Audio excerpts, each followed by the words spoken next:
হচ্ছে টক দিব। এই টকটা যা টেস্ট লাগে, তাই না মেহেরা? অনেক টেস্ট লাগে। আমিও খাবো। এই তো আজকে আমার সকাল শুরু। আর সকালবেলা দেখেন আমার লক্ষ্মী ছেলেটা কিভাবে করে রেডি হচ্ছে। তার পানির বোতল গুছিয়ে নিচ্ছে, তার টিফিন বক্স ব্যাগে নিয়ে নিচ্ছে এবং ঘড়ি পড়তেছে। সে এখন মোটামুটি কিছু কিছু কাজ নিজে নিজেই করতে পারে, যেমন স্কুলে যাওয়ার জন্য রেডি হওয়া, তারপরে টিফিন গোছানো, আর মাঝে মাঝে তো ডিম ভাজিও করে। তো এভাবেই শুরু হয় আমাদের প্রতিটা সকাল। সবকিছু রেডি করার পরে এখন তাদের আমি বিদায় দিয়ে দেব, তাদের বাপ ছেলেকে। তো এই তো গেটের বাইরে বাবা অপেক্ষা করতেছে। 10টা থেকে ক্লাস শুরু, আর তারা 15 মিনিট আগেই বাসা থেকে বের হয়। আসসালামু আলাইকুম সবাইকে, কেমন আছেন সবাই? আশা করি সবাই অনেক বেশি ভালো আছেন। আমিও আলহামদুলিল্লাহ অনেক অনেক বেশি ভালো আছি। তো এই তো আমার সকালে শুরু হলো, বাবা ছেলেকে বিদায় দিয়ে দিলাম, দেন রুমে আসলাম। রুমটা খুব অগোছালো, কারণ তারা বের হয়ে গিয়েছে। এখন আমাকে রুমটা পরিষ্কার করতে হবে। যাই হোক, আমি এখন রুমটা পরিষ্কার করব, আর এরপরে আবার রান্নাঘরে যাব, কারণ রান্নাঘরেও অনেক কাজ পড়ে আছে, যেহেতু রান্না বান্না খাওয়া দাওয়া আমাদের সকালের শেষ। তো এবার ধোয়া মোছার কাজ শুরু হবে।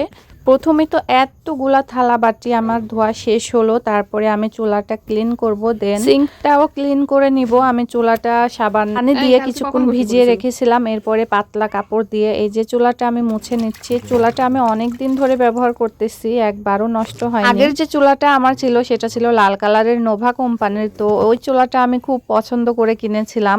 তো ওই চুলাটাও আমি অনেক দিন ধরে ব্যবহার করেছিলাম, তারপর কিছু সমস্যার কারণে চুলাটা আমি বাতিল করে দিয়েছি। যেহেতু ওই চুলাটা আমার মানে সাংসারিক জীবনের প্রথম চুলা ছিল, ওটা মানে কিছু ভাঙাচোরা অংশ আছে, সেটা আমি এখনো রেখে দিয়েছি, ওটা আমি ফেলতে পারি না। আসলে কাজ করতে করতে সংসারের প্রতিটা জিনিসের উপরে মেয়েদের এত মায়া হয়ে যায়, যেটা কিনা হচ্ছে নষ্ট হয়ে গেলে বা ভেঙে গেলেও আমরা হচ্ছে স্মৃতি হিসেবে রেখে দেই। মায়া বড় মায়া, একবার জন্মালে সেটা থেকে আর বের হওয়া যায় না। এই দেখেন, কথা বলতে বলতেই আমার চুলা আর সিঙ্ক পরিষ্কার করা শেষ হয়ে গেছে। এখন একটু পরিষ্কার লাগতেছে, আর পরিষ্কার জায়গায় কাজ করতেও অনেক বেশি ভালো লাগে। আর এই তো রাতের বেলা আপনাদের ভাইয়া আমাদের জন্য এভাবে করে ফুচকা কিনে পাঠাবে, আমি ভাবতেই পারিনি। আজকে আবার আমাদের হচ্ছে বাহিরে যাওয়ার কথা ছিল ফুচকা খাওয়ার জন্য, খুব ফুচকা খেতে ইচ্ছা করতেছিল। তো আপনাদের ভাইয়াকে বললাম, তো যেহেতু সন্ধ্যা লেগে গেছিল, তো ফুচকা খাইতে বাইরে যাওয়া সন্ধ্যার পরে সম্ভব না, বাচ্চাদের পড়াশোনা থাকে। এজন্য দেখেন আপনাদের ভাইয়া হচ্ছে বাসাতে ফুচকা কিনে পাঠিয়েছে অফিসের এক ভাইকে দিয়ে। তো ভাই মাত্রই আসলো, আর এগুলো হচ্ছে দিয়ে গেল। তো এত খুশি হয়েছি বলে বোঝাতে পারবো না। খোলো এটা, দেখি কেমন। খুলতে পারবে? নাহলে ছিঁড়ে ফেলো, এটা হচ্ছে ছিঁড়ে ফেলো। আর আপনি কি করতেছেন? মেকআপ রাতের বেলা দাঁড়ায় দাঁড়ায় এই যে পুচুটা মেকআপ করতেছে। সবগুলো ঢেলে দাও আব্বু, এই যে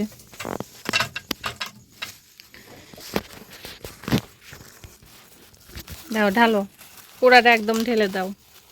ফুচকাগুলোর সাইজ দেখো কত বড় বড় না? ওই দোকানের ফুচকা অনেক বেশি ভালো লাগে। ওই যে গ্রিন সিটির সামনে আছে না যে দোকান মেহরাব, ওই দোকানের ফুচকা অনেক টেস্ট না?